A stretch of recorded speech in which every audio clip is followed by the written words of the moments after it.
नमस्ते दोस्तों, स्वागत है आपका हमारे YouTube चैनल फैक्ट फ्रेम्स पर। टाइटैनिक के बारे में तो सब जानते हैं, पर क्या आप जानते हैं कि भारत में भी एक टाइटैनिक जैसा हादसा हुआ था? आज हम बात करने वाले हैं एक ऐसी घटना के बारे में जिसने गुजरात के समुद्री इतिहास में एक गहरा निशान छोड़ दिया।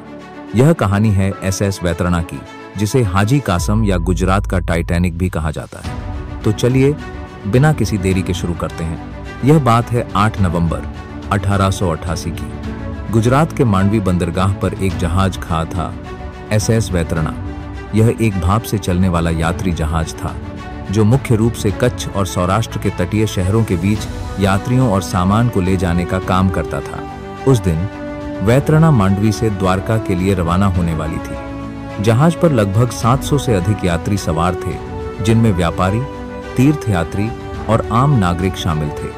साथ ही जहाज पर अनाज, नारियल और अन्य व्यापारिक सामान भी लदा हुआ था। हाजी कासम इब्राहिम नाम के एक प्रतिष्ठित व्यापारी इस जहाज के मालिक थे, इसलिए इसे प्यार से हाजी कासम भी कहा जाता था।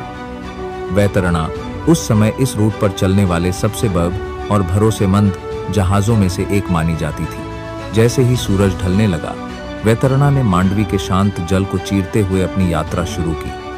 मौसम सामान्य था और किसी को भी आने वाले खतरे का अंदाजा नहीं था, लेकिन किस्मत को कुछ और ही मंजूर था। जैसे ही वैतरणा अरब सागर के खुले पानी में पहुंची, मौसम अचानक बिगाड़ गया। तेज हवाएं चलने लगीं और आसमान घने काले बादलों से घिर गया।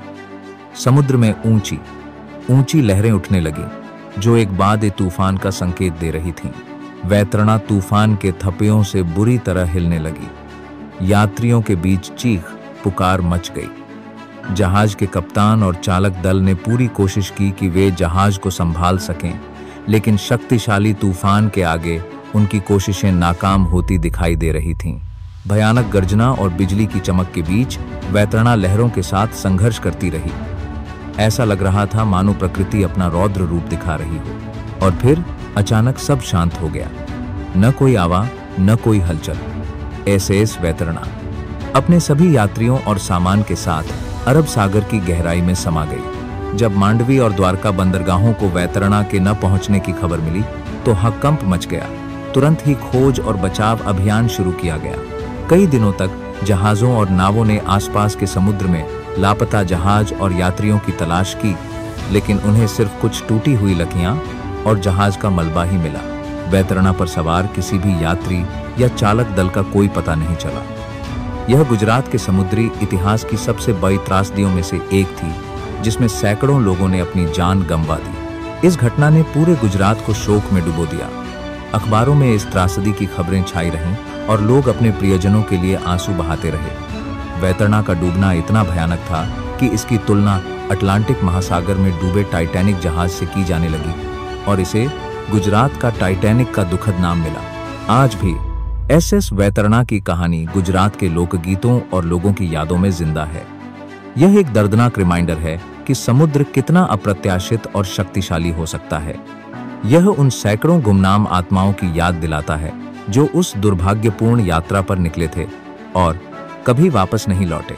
इस हादसे से सबक लेते हुए समुद्री सुरक्षा नियमों को और कड़ा किया गया, ताकि भविष्य में ऐसी घटनाओं को टाला जा सके। SS वैतरणा भले ही अब हमारे बीच नहीं है, लेकिन हाजी कासम के नाम से उसकी कहानी हमेशा याद रखी जाएगी। अगर आपको यह वीडियो पसंद आया हो तो इसे लाइक करें, शेयर करें और हमारे चैनल को सब्सक्राइब करना न भूलें। मिलते हैं अगले वीडियो में। धन्यवाद।